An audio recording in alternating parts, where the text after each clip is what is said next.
சிந்துவெளி பண்பாட்டு கண்டுபிடிப்பு கருத்தரங்கை தொடங்கி வைத்தார் முதலமைச்சர் மு.க.ஸ்டாலின். வருகிற 7ஆம் தேதி வரை 3 நாட்கள் சென்னை எழும்பூர் அரசு அருங்காட்சியக கலை அரங்கில் நடைபெறுகிறது.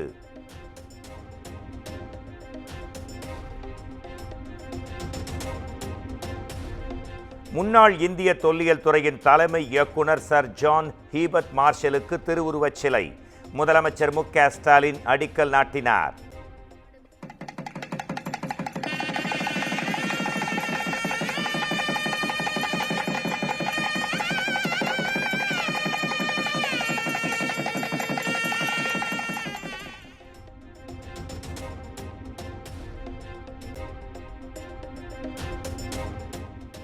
சிந்துவெளி வரி வடிவங்களும் தமிழ்நாட்டு குறியீடுகளும் ஒரு வடிவவியல் ஆய்வு என நூல் வெளியீடு முதலமைச்சர் மு.க.ஸ்டாலின் வெளியிட அமைச்சர் தங்கம் தென்னரசு பெற்றுக்கொண்டார்.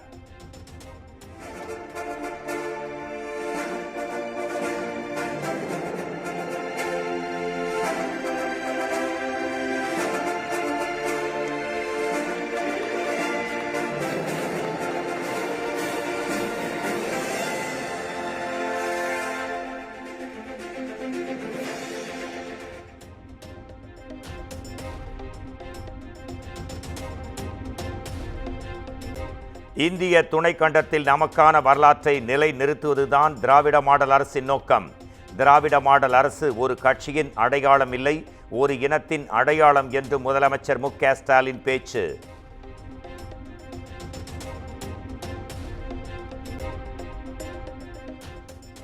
இந்தியாவில் எந்த மாநிலத்திலும் சிந்துவெளி பண்பாட்டு நூற்றாண்டு விழா அரசு சார்பில் நடைபெறவில்லை. சிந்துவெளி நாகரிகம் தமிழர்களின் பாரம்பரியத்தை பறைசாற்றும் வகையில் அமைந்துள்ளதாகவும் முதலமைச்சர் மு.க.ஸ்டாலின் புகழாரம்.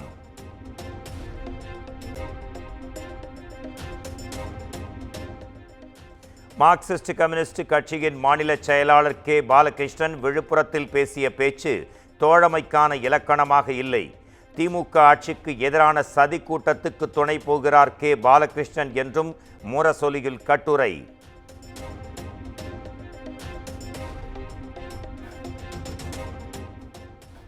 மார்க்சிஸ்ட் கம்யூனிஸ்ட் கட்சி மாநில செயலாளராக இருந்த கே. பாலகிருஷ்ணன் மாற்றம்.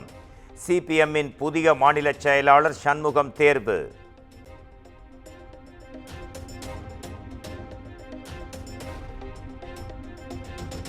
மாநகராட்சிகள், நகராட்சிகள், பேரூராட்சிகளின் எல்லைகள் விரிவாக்கம் குறித்து மக்கள் கருத்து தெரிவிக்கலாம். 6 வாரங்களில் பொதுமக்கள் தங்களின் ஆட்சேபனைகளை தெரிவிக்கலாம் என்றும் தமிழ்நாடு அரசு அறிவிப்பு.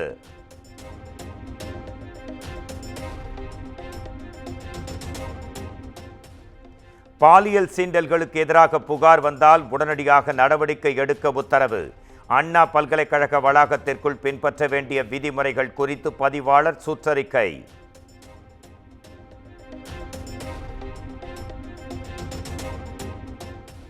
அண்ணா பல்கலைக்கழக மாணவி பாலியல் வன்கொடுமை செய்யப்பட்ட வழக்கு. ஞானசேகரனிடம் சிறப்பு புலனாய்வு குழு அதிகாரிகள் விசாரணை நடத்தி வாக்குமூலத்தை பெற்றதாக தகவல்.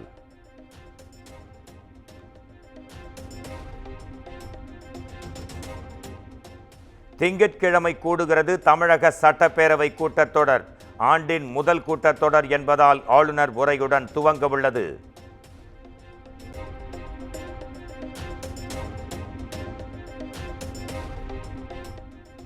மதுரை மேலூர் அருகே டங்ஸ்டன் சுரங்கம் அமைக்க எதிர்ப்பு தெரிவித்து கிராம மக்கள் நூதன போராட்டம். கண்களில் கருப்பு துணி கட்டி அரசுக்கு எதிராக முழக்கம்.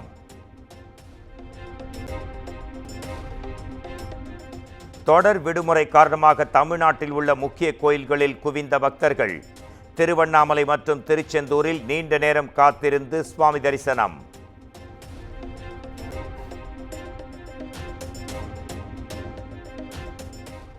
கம்பம் அருகே நடைபெற்ற ரேக்லா பந்தயத்தில் போலீசாருக்கும் பொதுமக்களுக்கும் இடையே தள்ளுமுள்ளு.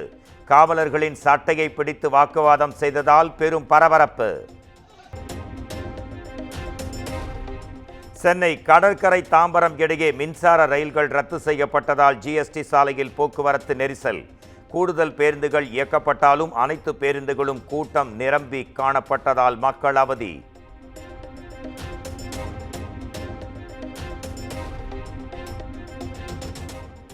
கள்ளக்குறிச்சி சின்னசேலம் அருகே கைம்பெண்ணை பாலியல் வன்கொடுமை செய்து கொலை செய்த வழக்கு. குற்றவாளி குமரேசன் மீது குண்டர் சட்டம் பாய்ந்தது.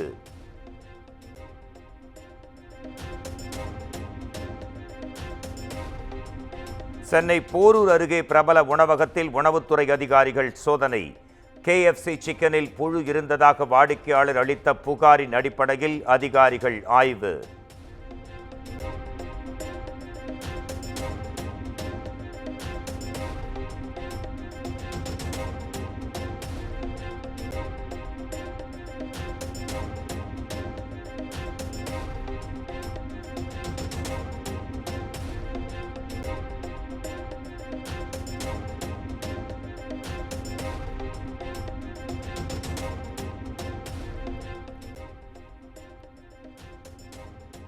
விடுதலை சிறுத்தைகள் கட்சித் தலைவர் திருமாவளவன் மீதான பேருந்து எரிப்பு வழக்கு. விழுப்புரம் நீதிமன்றத்தில் நாளை விசாரணை.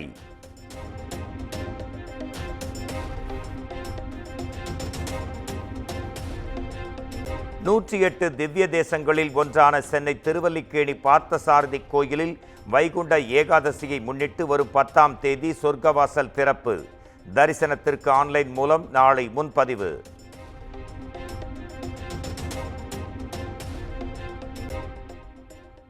தமிழ்நாட்டில் வருகிற 11ஆம் தேதி வரை மிதமான மழை பெய்யும். சென்னை வானிலை ஆய்வு மையம் தகவல்.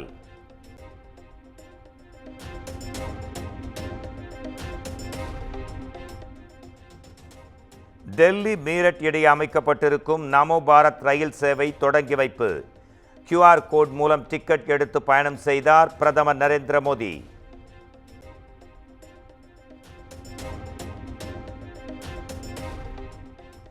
உலகின் 3வது பெரிய பொருளாதார சக்தியாக இந்தியா மாறும்.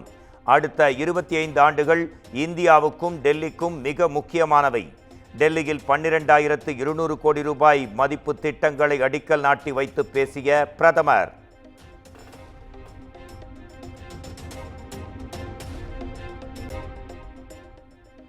டெல்லி மற்றும் டெல்லி குழந்தைகளின் ஒளிமயமான எதிர்காலத்திற்காக மக்கள் பாஜகவுக்கு வாக்கு அளிக்க வேண்டும்.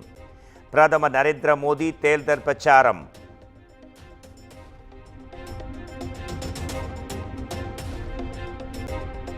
சத்தீஸ்கரில் நடந்த என்கவுண்டரில் 4 நக்சல்கள் சுட்டுக் கொலை. துப்பாக்கிச் சண்டையில் தலைமை காவலர் ஒருவர் வீரமரணம்.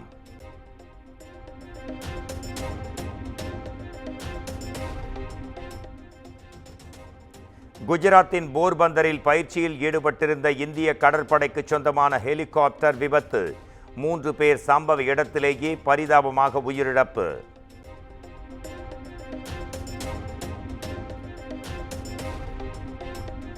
ஜம்மு காஷ்மீரில் கடும் பனிப்பொழிவு.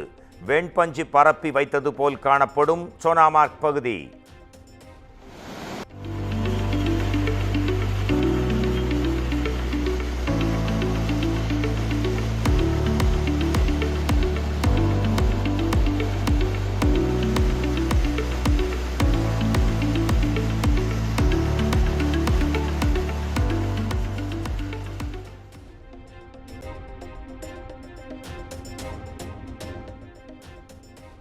திருமணமாகாத ஜோடிகள் தங்கள் ஹோட்டல்களில் தங்குவதற்கு அனுமதி இல்லை என ஓயோ நிறுவனம் அறிவிப்பு.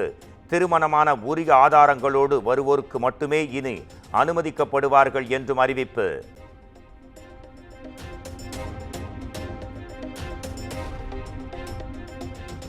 சாம்பியன்ஸ் டிராபி தொடருக்கான இந்திய அணி தேர்வு குழு கூட்டம். நாளை BCCI ஆலோசனை நடைபெறவுள்ளதாக தகவல்.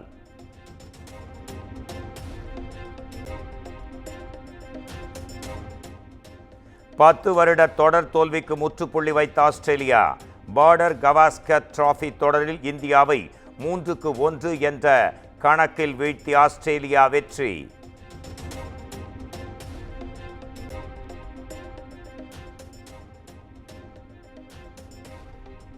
இரண்டாயிரத்து 25ஆம் ஆண்டு உலக டெஸ்ட் சாம்பியன்ஷிப் இறுதிப் போட்டிக்கு செல்வதற்கான வாய்ப்பை இழந்தது இந்திய அணி. ஜூன் மாதம் நடைபெறும் இறுதிப் போட்டியில் ஆஸ்திரேலியா தென்னாப்பிரிக்கா மோதல்.